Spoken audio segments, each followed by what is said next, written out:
நான் முதல்ல உங்களுக்கு நடத்த போற கொஸ்டின் வந்து என்னது, derive the equations of motion for a particle falling vertically. ஒரு பொருள் வந்து மேல இருந்து கீழே வந்து வெர்டிகுலா செங்குத்தா கீழே விழுது. அப்ப அதோட ஈக்குவேஷன்ஸ் ஆஃப் மோஷன் என்ன இருக்கும்? செங்குத்தாக கீழ் நோக்கி விழும் பொருளின் இயக்க சமன்பாடுகளை வருவி அப்படின்றாங்க. முதல்ல ஒரு பொருள் செங்குத்தா மேல இருந்து கீழே விழுது அப்படின்னா என்ன யாழி ஆன்சர் சொல்ல வராங்க? லெட்ஸ் சே இதான் ஒரு பில்டிங் அப்படின்னு வச்சுக்கோ. அப்போ இந்த பில்டிங் மேல வந்து பாத்தீங்க அப்படின்னா யாழ்னியன் சார் நிக்கிறாப்ல. இதான் யாழ்னியன் சார், தலையில குச்சி குச்சா முடியலாம் இருக்கு அவருக்கு, சரியா? ஸோ இப்ப யாழ்னியன் சார் என்ன செய்யறாரு அப்படின்னா, இங்க இருந்து ஒரு பொருளை அப்படியே கீழே போடுறாப்புல. இந்த இடத்துல வச்சுக்கிட்டு அந்த பொருளை வந்து யாழ்னியன் சார் என்ன செய்யறாப்புல அப்படின்னா அப்படியே கீழே வந்து டிராப் பண்றாப்புல. அவ்வளவுதான், பொத்துன்னு கீழே போடுறாப்புல. அப்போ அப்படி போடும்போது சரியா, அது வந்து எனக்கு என்ன பண்ணும் அப்படின்னா அப்படியே தரையில பொத்துன்னு வந்து விழும்.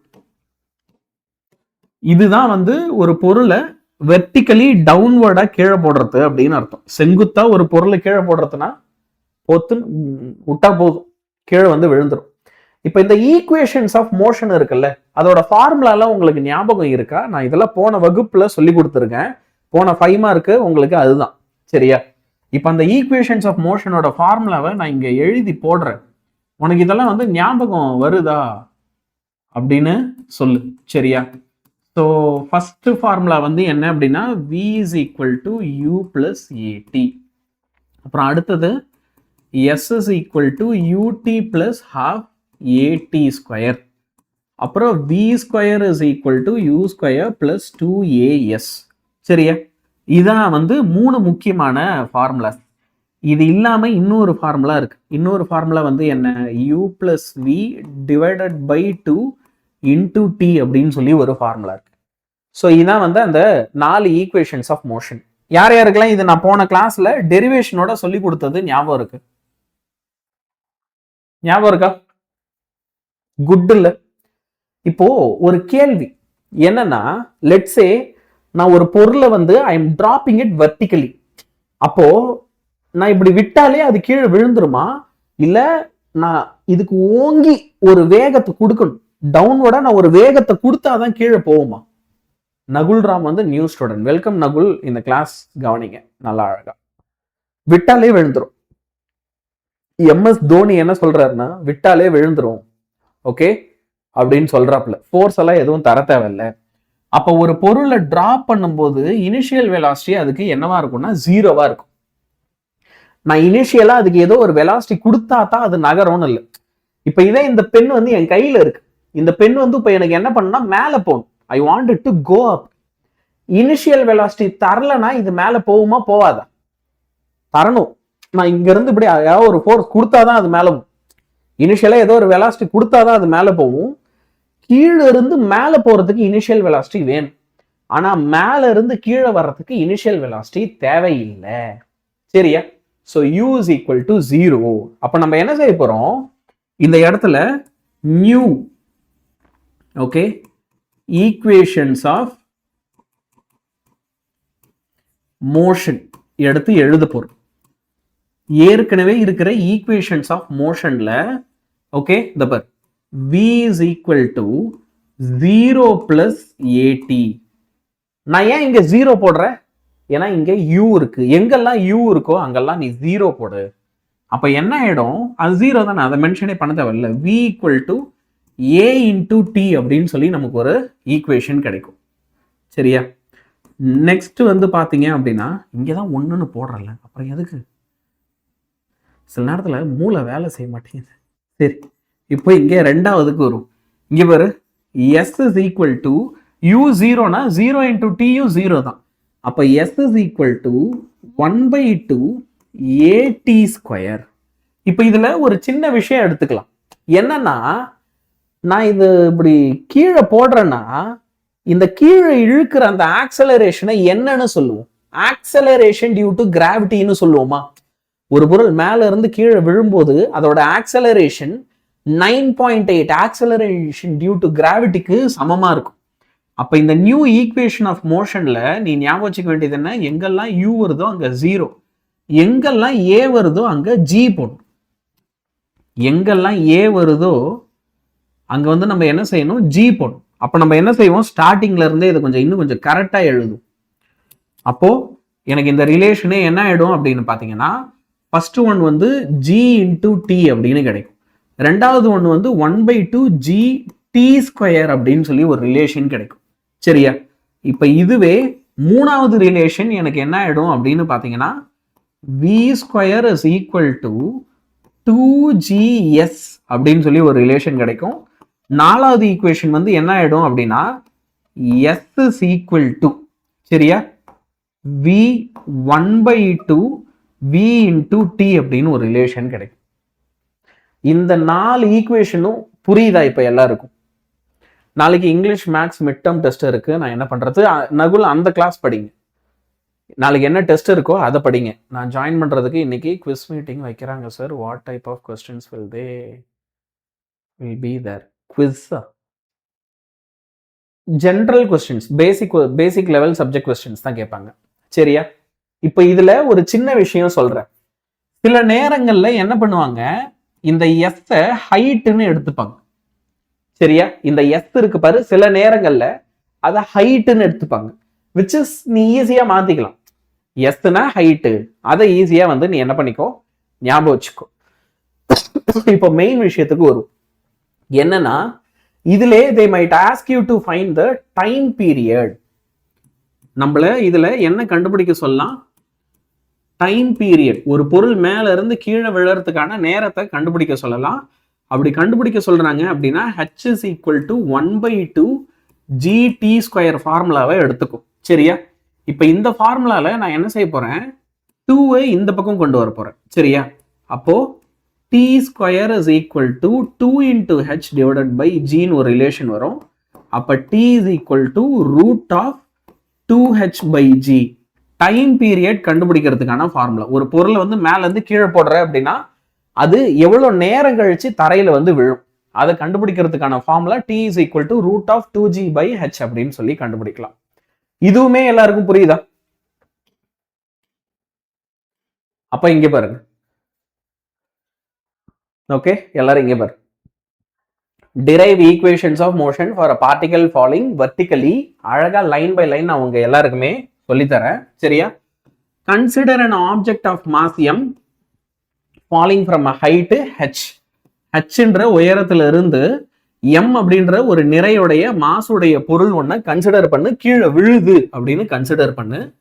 assume that there is no air resistance and acceleration due to gravity is constant near the surface of the earth. நம்மள இங்க வந்து என்ன சொல்றாங்க, காற்றுடைய தடை இருக்குல்ல, அந்த காற்றின் தடை இல்லை எனவும் புவிக்கு அருகில் வந்து ஈர்ப்பின் முடுக்கம் வந்து மாறிலி எனவும், மாறிலின்னா மாறாம ஒரே மாதிரி இருக்கு, which is 9.8, ஒரே வேல்யூவா தான் இருக்கணும், கன்சிடர் பண்ணு. if the object is thrown with an initial velocity u along y axis, then its final velocity or displacement at time t is v and y respectively. இப்போ என்ன சொல்றாங்க, ஒரு ஆப்ஜெக்டை நீ வந்து என்ன செய்யற, த்ரோ பண்ற. அப்படி த்ரோ பண்ணும்போது இனிஷியல் வெலாசிட்டி வந்து யூன்னு வச்சுக்கிற y ஆக்சிஸ்ல, அதோட ஃபைனல் வெலாசிட்டி வந்து எனக்கு என்ன அப்படின்னா v அப்படின்னு எடுத்துக்கிற, இதுவும் y ஆக்சிஸ்ல இருக்கு ரெஸ்பெக்டிவ்லி அப்படின்றாங்க. அப்போ பொருளானது y அச்சு திசையில் வந்து u ஆரம்ப திசை வேகத்தில் எரியப்படும் போது t காலத்தில் அதன் இறுதி திசை வேகம் ஃபைனல் வெலாசிட்டி v அப்படின்னு எடுத்துக்கிட்டேன் அப்படின்னா, இங்க இருக்கிற acceleration due to gravity g, முடுக்கம் வந்து g அப்படின்னு எடுத்துக்கிட்டேன்னா, அப்போ நீ என்ன செய்யலாம் அப்படின்னா, ஈக்குவேஷன்ஸ் ஆஃப் மோஷன் எடுத்து எழுதி first v equal to u plus gt, y is equal to ut plus half at square, v square is equal to u square plus 2gy. Suppose இதுல அந்த இனிஷியல் வெலாசிட்டி ஆரம்ப திசை வேகம் 0வா இருக்குன்னா, அப்ப v equal to gt, y equal to 1/2 gt square, v square is equal to 2gy. ஒரு பேச்சுக்கு அந்த y உடைய வேல்யூ வந்து ஹைட்ன்றாங்கன்னா, அப்போ ஹைட்டுக்கு ஹெச்ன்னு போட்டுக்கும். இவ்வளவுதான் விஷயம். ஸோ நான் உனக்கு ஆரம்பத்துல டிரைவ் பண்ணி காமிச்சதை இந்த வாட்டி அவங்க என்ன செய்யறாங்க, இங்கேயும் காமிக்கிறாங்க. ஏன் ஆன்சர் அதை ஒய்ன்னு போடுறீங்க? நல்ல கேள்வி. ஏன்னா இவங்க என்ன லாஜிக் சொல்றாங்கன்னா, இப்போ இதான் பில்டிங், சரியா, இதான் பில்டிங் மேல இருந்து ஒரு பொருள் வந்து எனக்கு டவுனோட இப்படி உழுதுன்னா, அப்போ ஒரு கிராஃப் மாதிரி பார்க்கும்போது அது ஒய் ஆக்சிஸ்ல தானே நகருது. It is moving in graph axis, இது ஒய் ஆக்சிஸ் கிராஃபா பார்க்கும்போது, அதனால ஒய் போட்டுக்கோன்றோம். லாஜிக் புரியுதா? இப்ப நாங்க எக்ஸ்ன்னு போடலாம், ஹெச்ன்னு போடலாம். ஏன் இந்த டேர்ம் இங்க தேர்ந்தெடுத்திருக்காங்க அப்படின்னா ஒய்னா ஒய் ஆக்சிஸ். கரெக்ட் தானே? ஒரு பொருளை நான் இப்படி கீழே டிரா பண்ணா அது ஒய் ஆக்சிஸ்ல தானே நகருது, சரியா? அப்போ ஒய் ஒய் ஒய்ன்னு போட்டிருக்காங்க. ஓகே, லாஜிக் ஏன்னு புரியுதா? சரி, இப்போ அடுத்ததுக்கு வரும் டைம் பீரியட் ஃபார்முலா. இப்போ இவங்க என்ன செய்யறாங்க, ஒய் உடைய வேல்யூவை ஹெச்னு வச்சுக்கோங்க. That is time taken by the object to reach the ground. Okay, T என்பது பொருள் தரையை தொட ஆகும் காலம். அப்ப அதனால h is equal to 1/2 gt square. அப்ப t is equal to root of 2h divided by g. நானே இதை டெரைவ் பண்ணியே காமிச்சிட்டேன் உனக்கு. அடுத்து the speed of the object when it reaches the ground. அது தரையில வந்து விழும்போது அதோட ஸ்பீடு வந்து என்னவா இருக்கும்? இப்ப இது எப்படி ஆன்சர் நான் கண்டுபிடிக்கிறது? நம்ம இந்த ஃபார்முலா பார்த்தோம்ல, v square is equal to u square plus 2gh. இந்த ஃபார்முலா இருக்கா? இதுல எனக்கு v square is equal to 2gh அப்படின்னு மாறிடும். ஏன்னா u 0, இந்த வேல்யூ வந்து எனக்கு 0ன்னு இருக்கிறதுனால. அப்ப அந்த ஸ்கொயரை மட்டும் இந்த பக்கம் கொண்டு வந்தோம்னா ரூட் ஆஃப் 2gh அப்படின்னு கிடைக்கும். ஸோ அதுதான் தரையை தொடும் போது இருக்கிற அந்த ஃபைனல் வெலாசிட்டிக்கு ரூட் ஆஃப் 2gh போட்டுக்கலாம் அப்படின்றாங்க, சரியா? எஸ்னா என்ன? டிஸ்பிளேஸ்மெண்ட். எஸ்னா டிஸ்பிளேஸ்மெண்ட், ஹெச்னா டிஸ்பிளேஸ்மெண்ட், ஒய்னா டிஸ்பிளேஸ்மெண்ட். எல்லாத்துக்குமே நம்ம டிஸ்பிளேஸ்மெண்ட்டுக்கு இஷ்டத்துக்கு வார்த்தையை மாத்தி மாத்தி போடுவோம். ஏன்? அப்படித்தான்டா போடுவேன், என்னடா பண்ணுவேன் அப்படின்னு கேட்பாங்க. அதனால நம்மளும் சரி சரிங்க மாத்திங்க அப்படின்றோம். Okay, how to find formula, அதான் நான் இம்மா நேரம் சொல்லி கொடுத்தேன். ஃபார்முலா எப்படி கண்டுபிடிக்கிறதுன்னு தான் சொல்லி கொடுத்தேன் இல்லையா? சரணீஸ்வர் செல்லம், the whole derivation is, இப்போ இந்த ஃபார்முலா எப்படி வந்ததுன்றத நான் உனக்கு சொல்லித்தரேன். ஓகே, கம்ப்யூட்டர் சயின்ஸ் எக்ஸாம் இருக்கிறோம், கம்ப்யூட்டர் சயின்ஸ் போய் படி. ஓகே, 3rd மார்க் கிளாஸ்ல சூப்பர், வெரி ஹாப்பி. சரி, இந்த ரிலேஷன் வரைக்கும் புரிஞ்சிடுச்சுன்னா அப்போ இதோடைய 2வது பார்ட்டுக்கு வரும். இப்போ 2வது பார்ட் வந்து என்னன்னா, derive the equations of motion for a particle projected vertically upward. சரியா? ஒரு பொருளை வந்து நான் கீழே இருந்து மேல தூக்கி போட போறேன். இப்போ நீ நல்லா யோசிச்சு பாரு, ஒரு பொருளை நான் கீழே இருந்து மேல தூக்கி போடுறேன்னா அதுக்கு இனிஷியல் வெலாசிட்டி இருக்குமா இருக்காதா? ஒரு பொருள் கீழே இருந்து மேல தூக்கி போடும்போது அதுக்கு இனிஷியல் வெலாசிட்டி இருக்குமா இருக்காதா? இருக்கும். சரி, அதே நேரத்துல இன்னொரு கேள்வி, இப்ப நான் இந்த பெண்ணை இப்படி மேல தூக்கி போடுறேன். அப்ப அது மேல போக போக போக அதோட வேகம் அதிகமாகுதா வேகம் குறையுதா? யோசிச்சு பாரு. செகண்ட் லெசன் எப்போ எடுப்பீங்க செல்லம்? ஃபார் யுவர் இன்ஃபர்மேஷன் இது செகண்ட் லெசன் தான் செல்லம். இது செகண்ட் லெசன் தான். மேல போக போக வேகம் குறையும். அப்ப அதோட ஆக்சலரேஷனும் என்ன ஆகும்? குறையும் தானே. ஒரு பொருளோட வேகம், திசை வேகம் குறையுதுன்னா கூடவே ஆக்சலரேஷனும் என்ன ஆகும்னா குறையத்தான் செய்யும். அப்போ ஒரு சின்ன திருத்தம் பண்ணணும். இங்கேயும் அதே ஃபார்முலா தான். v is equal to u plus at எடுத்துக்க போறோம். அதுக்கப்புறம் s is equal to ut plus half at square எடுத்துக்க போறோம். அப்புறம் v square is equal to u square plus 2as எடுத்துக்க போறோம். மூணுமே எடுத்துக்கிட்டோமா? இப்போ இந்த பேஸ் ஃபார்முலாஸ்ல நான் ஒரு சில கண்டிஷன்ஸ் அப்ளை பண்ண போறேன்.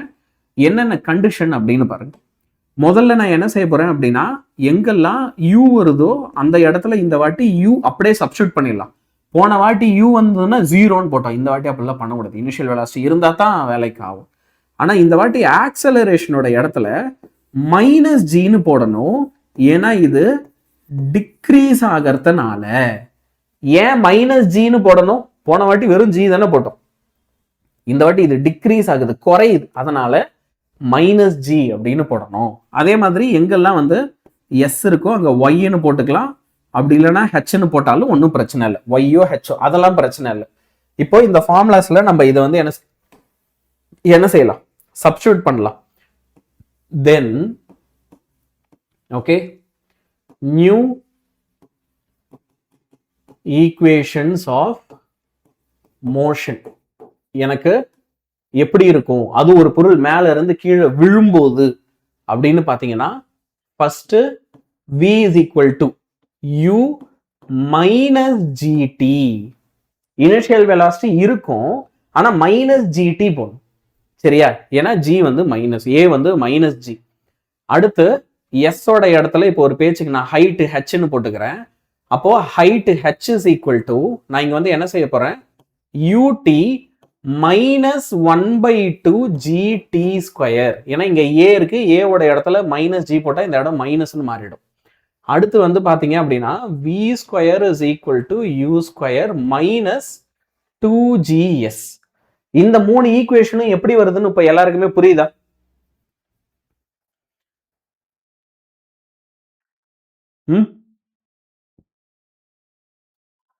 How is S equal to Y or H? Like ஏன் போடக்கூடாது, என் கேள்வி அதான். இப்போ if I wanted to put S ஓட இடத்துல இசட் அப்படின்னா நான் முடிவு பண்ணிட்டா போடலாமா போடக்கூடாது? போடலாமே, அதுல என்ன இருக்கு? செட் இருந்தா அது இசட் ஆக்சிஸ்ல மூவ் ஆகுதுன்னு அர்த்தம், ஒய் இருந்தா வெர்டிகலா ஒய் ஆக்சிஸ்ல மூவ் ஆகுதுன்னு அர்த்தம். ஹைட் ஹெச், லைக் ஸோ ஏன் போடக்கூடாதுன்றதான் கேள்வி. அப்படி தாண்டா பண்ணுவேன் அப்படின்னு தானே சயின்டிஸ்ட் எல்லாம் சொல்றாங்க. சரியா?